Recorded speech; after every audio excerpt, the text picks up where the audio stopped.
is a powerful and unpredictable force. Her anger manifests itself in a wide range of events.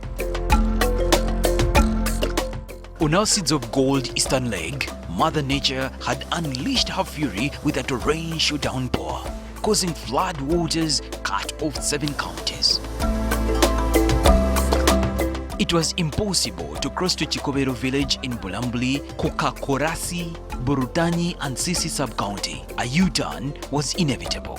Nonetheless, we enjoyed nature's enchanting beauty from Masaba land, home of the majestic Mount Elgon. Welcome to Seeds of Gold. Coming up on Seeds of Gold. I was born in a family that grows coffee, and in Bugisu it's a tradition. Every family has to have coffee. Look at coffee production in Eastern Uganda. The results? Amazing. I came to understand that it is a God-given source of income to Bugisu. So there is nothing much that we can do about it, but to uphold it and passionately develop it.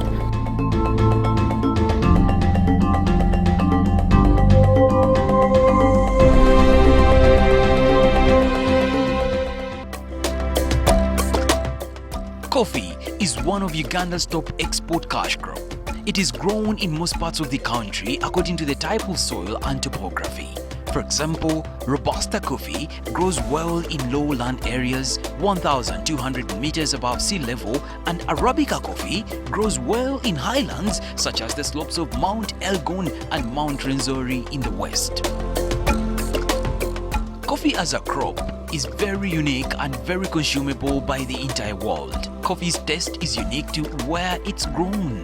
Uganda is home to this crop, and Martin comes in handy. Martin is a coffee farmer that had Arabica beans originating from Bugisu. I was born in a family that grows coffee, and in Bugisu it's a tradition. Every family has to have coffee. And from my learning, I came to understand that it is a God-given source of income to Bugisu. It was a tradition. It is what we used to, what brought us together. And so from my young age, coffee is part of my life. From the garden to the cup, Martin takes us through the important stages in coffee growing and production. What started as a gift from his mother to visitors turned out to be a long investment years later. When he got a chance to travel to the UK, he came back a changed man with a different mindset, turning Martin into the successful entrepreneur he is today. But in 2006, I went to the United Kingdom, and while in the United Kingdom, the first Sunday I went to church, they served us coffee before service. And after we finished service, they also gave us coffee. And I saw all types of people taking coffee, and they were very passionate about how their coffee is made. So I developed the idea that I would come back, organize my community to produce a very good quality coffee for the United Kingdom churches. And that is how I entered into the coffee business.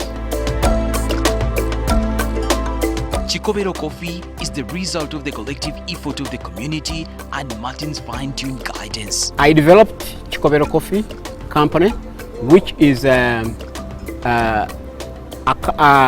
business, a profit-making company to market our and produce our coffee. Coffee seedlings are given free of charge to farmers by the government. However, if you want to buy, the price ranges from 500 to 1,000 shillings.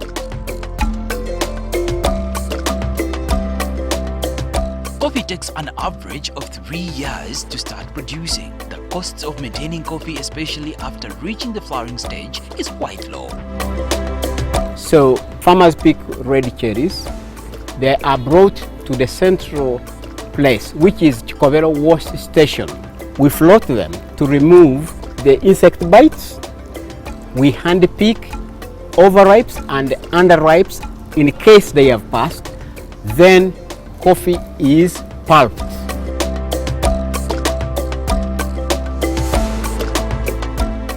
After coffee is pulped, it is fermented for 48 hours.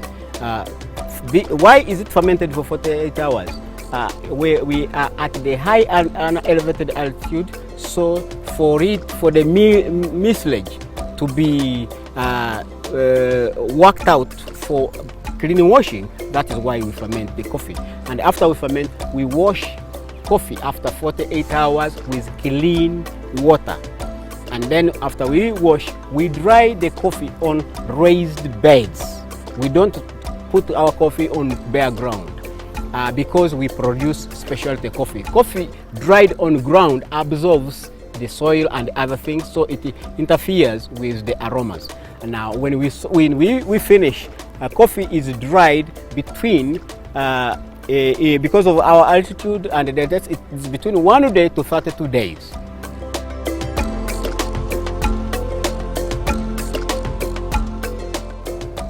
And then it is brought to Mbale, where we do the milling. The parchment is brought to Mbale here in this facility where we do the secondary process. We source this facility. We don't own this one. We source the services of milling here. And in here, we mill coffee from parchment into graded coffee beans. Now, at this point is where we can pack. Either we are preparing coffee for export, or we are taking coffee to Kabanyoro, where we do our third and roasting, where we bring a cup to all our customers. So in the garden at Chikobero, we produce a bean that dignifies a farmer. And for a last cup, we produce a cup of excellence that satisfies our customer. For Chikobero coffee to keep the quality, Martin here has been very keen and calculative. Like the president often says, you need to put a chibalo. Yes, Masira is the richest sub-county. If we had reached there, because it is raining, you will find the boys have packed their trucks. They don't move their trucks when it is raining. They will move them during the sunny, the sunny dry season. And they have made a slogan for themselves: get rich before 40. We prepare our own coffee, but as you know, coffee is, if you plant coffee, it is not something that you have to plant every time. When we plant coffee, some of us, the coffee we have, we inherited. So we improve on it. We stamp, and then coffee grows. So the case of planting new seeds is not actually a big issue. But where we want, we pick from our own seed and plant our own coffee, and we make our own seedlings. Because getting coffee from another place will not match the same coffee we have. We have Nyasaland, which is traditional coffee. We have SL28 and SL14. Now our sub-county is a reference, and we have so many people who are coming to learn from what we do. And we are very open, and we want to teach people the knowledge we have, because we have practiced it, we have learned it, we know what to do. We want to teach the entire mountain to do the same. Actually, we were taught from a younger age the seed berry borers and other things that they buy berry borer, buy coffee.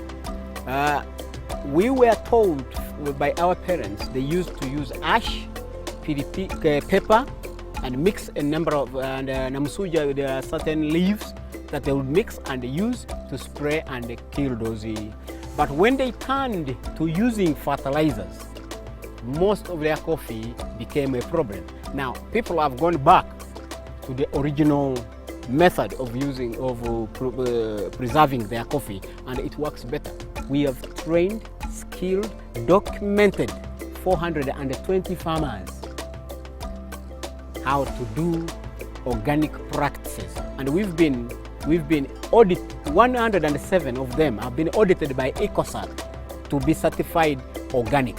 Actually, I think I used to be the leading coffee trees, but you know, when I started, there was no space for school. So when I identified the space where I wanted to build a school, I asked people to take everyone to pick a garden of mine, and they give me free land. So I gave out all that to reduce, but also to inspire other people, I had to give just real gardens for them to use as examples. But literally, I had a few trees. The coffee from this area has a unique taste. This area is placed at a very high altitude of between 1,900 to 2,300 meters above sea level, perfect for the growing of Arabica coffee. First of all, our coffee is unique because of the place, the geographical identification where we are, geographical location. We are, by design, we are placed at the highest point in Bugisu. And in coffee, in primary, when I was a young man, we used to say, the higher you go, the cooler it becomes. And we used to feel so cool because it was, but in coffee, the higher you go, the better the cup. So, first of all, coffee is the first thing the buyers want to know is what is the elevation this coffee is grown. So we are at a unique altitude. So the aromas, the aftertaste, the body itself, the preparations, and all our coffee from all tests and all recommendations, we produce a clean cup, a cup of excellence.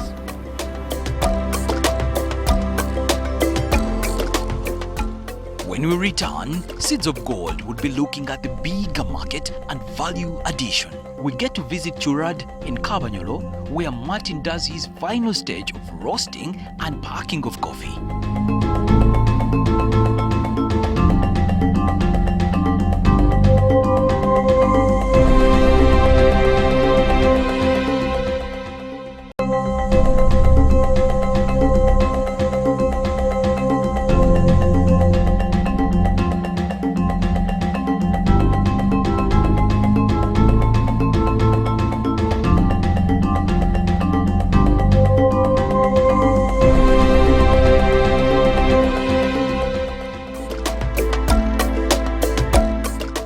Coffee processing has many stages. Here at Makerere University Agricultural Research Institute in Kabanyolo, Chikobelo coffee undergoes the final stages of roasting, measuring, and packaging. This is done to keep the quality high. Churad is currently the best agribusiness incubator in Africa, and these are open to farmers. You are welcome here at the Churad Block 13, Makerere Agricultural Research Institute, where we do our final product of coffee. Here we get our green bean, and then we take a measurement and we do moisture meter. We take the moisture meter. We take the coffee moisture is very important for this one. After taking the moisture content, we take coffee to the roaster. By this time, we will have where the coffee moisture content should be between 11 and 13. And then when we roast the coffee, after roasting, we are going to do a medium roast, and that will turn to be 3.6. When we roast the coffee, it expands in volume but reduces in weight. In weight.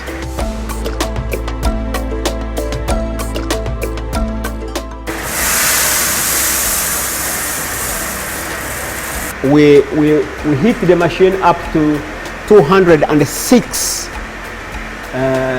degrees, and then the medium roast will take 16 minutes, and it will be the machine that it will be up to 206. We have profiles of roasting.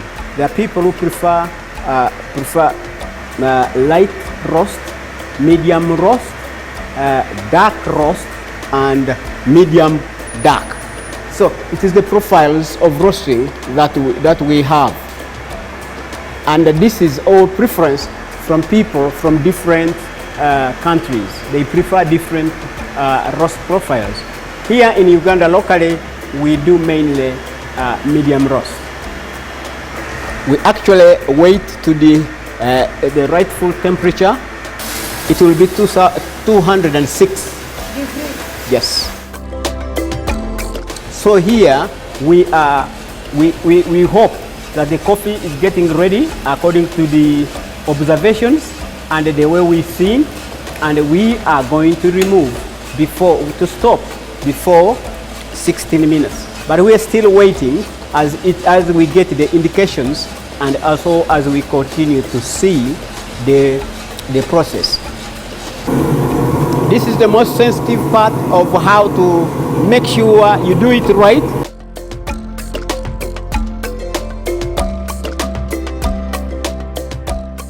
After cooling our coffee, when the coffee is very well cooled down, we remove from a cooler, then we put into a container, and then we take back to take our measurements. We needed to know when we put the green bean, the coffee was the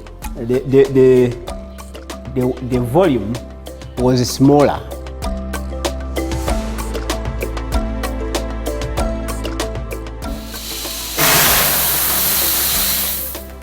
Yeah, so from 9.8. Now from here, we put the coffee into the grinder.